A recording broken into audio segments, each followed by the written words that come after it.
الحمد للہ رب العالمین والصلاة والسلام علی سید الانبیاء والمرسلین اما بعد فاعوذ باللہ من الشیطان الرجیم بسم اللہ الرحمن الرحیم۔ تمام دیکھنے سننے والے ناظرین کو السلام علیکم ورحمۃ اللہ وبرکاتہ۔ دوستو، آج ایک اور موضوع کے ساتھ حاضر ہوا ہوں۔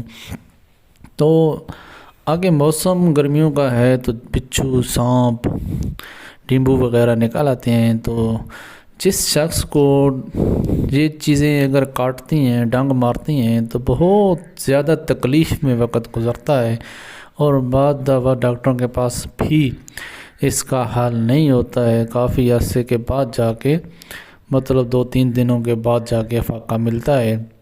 تو آج میں آپ کو ایسی چیز بتاؤں گا، ایسی دعا بتاؤں گا کہ جو فوراً اثر کرے گی انشاءاللہ عز و جل۔ اللہ پاک کے فضل و کرم سے، اللہ پاک کی رحمت سے فوراً وہ دعا اثر کرتی ہے۔ میں نے کئی بار آزمایا ہے، کئی لوگوں کو دم کیا ہے، خود کو بھی کیا ہے، 100% رزلٹ ملتا ہے الحمدللہ۔ اللہ پاک کا خصوصی کرم ہوتا ہے اس دعا کو۔ حدیث مسلم کی حدیث میں ہے، یہ مسلم شریف کی حدیث میں ہے یہ دعا۔ آپ جیسے ہی دعا یہ پڑھیں گے انشاءاللہ آپ کو فوراً فرق محسوس ہوگا، اور جو ڈینبو وغیرہ آپ کو کاٹ لے یا ڈانگ مارے گا تو اس کی سوجن نہیں ہوگی آپ کو۔ اس دعا کی برکت سے اس کی سوجن فوراً ختم ہونا شروع ہو جائے گی، اور درد میں بہت زیادہ ریلیف ملے گا، مطلب نہ ہونے کے برابر آپ کا درد ہوگا۔ کئی بار آزمایا ہے اور اس کا بہت ہی اچھا رزلٹ ملا ہے مجھے۔ تو دعائیں تو بہت ہوتی ہیں اور ساتھ برحق بھی ہوتی ہیں، لیکن کچھ ایسی دعائیں ہوتی ہیں جن کا اثر بہت زیادہ اور بہت جلدی ہوتا ہے۔ تو اس کی اجازت لینے کی بھی ضرورت نہیں ہے، ہر بندہ، ہر انسان، ہر مسلمان اس کو استعمال کر سکتا ہے، پڑھ سکتا ہے، دم خود بھی کر سکتا ہے، دوسروں کو بھی کر سکتا ہے، اور آپ حیران کن ہو جائیں گے کہ آپ دیکھیں گے کہ ہوا کیا ہے، اور محسوس نہیں ہوگا کہ آپ کو اس بچھو نے کاٹا تھا یا ڈینبو وغیرہ نے آپ کو کاٹا تھا یا نہیں۔ اتنا اثر اس میں ہے۔ وہ دعا میں انشاءاللہ آپ کو تصویر میں دکھا دیتا ہوں۔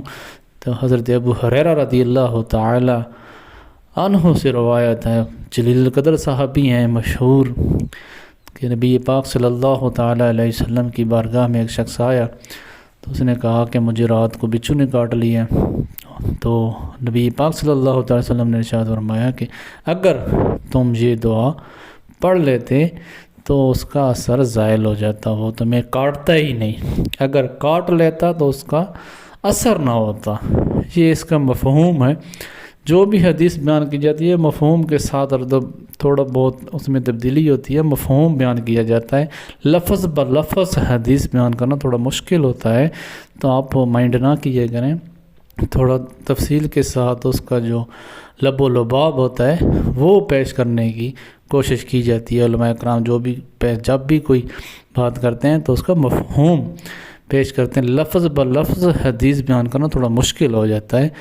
تو یہ دعا پڑھیں، دم کریں، خود کو دم کریں، بچوں کو دم کریں، بھائیوں جن کو بھی کاٹ لے آپ 3 بار پڑھ کے دم کریں، اور اپنا لعاب اس جگہ پر لگائیں جہاں پر آپ نے بچھو وغیرہ نے، سانپ پر بھی کام کرے گی، بچھو پر بھی کام کرے گی، ہر چیز جو بھی موذی ہیں، زہریلی چیزیں ہیں، وہ اگر کاٹ لیں ان پہ بہت اچھے طریقے سے کام کرتی ہے۔ تو آپ لعاب لگانی ہے وہاں پہ، دم کر 3 بار پڑھ کے دم کر لیں، پھر 3 بار پڑھ کے، پھر 3 بار پڑھ کے، جب تیسری بار کریں گے انشاءاللہ اس کا درد ختم ہوگا، اور پھر آخر پہ لعاب لگا دیں اس پہ جہاں پہ اس نے کاٹا ہو، ڈنگ مارا ہو۔ انشاءاللہ دوستو بہت اچھا رزلٹ ملے گا، آپ حیران ہو جائیں گے کہ واقعی دعاؤں میں اثر ہوتا ہے۔ انجیکشن جہاں کام نہیں کرے گا وہاں دعا کام کرے گی۔ تو اس کے ساتھ اجازت دیجیے، چینل کو سبسکرائب کر لیں، لائک کر لیں، شیئر کر لیں، تاکہ آنے والی اچھی ویڈیو آپ کو ملتی رہے۔ تو ہمیں یاد کریں، میری تو ایک ہی دعا ہے سب کے لیے کہ یا اللہ پاک ہمیں ایسا بنا دے کہ تجھے اور تیرے حبیب کو پسند آ جائیں، بس اتنا ہی، ایسا بنا دے۔ تو دعا میں یاد رکھیے۔ اللہ حافظ و ناصر۔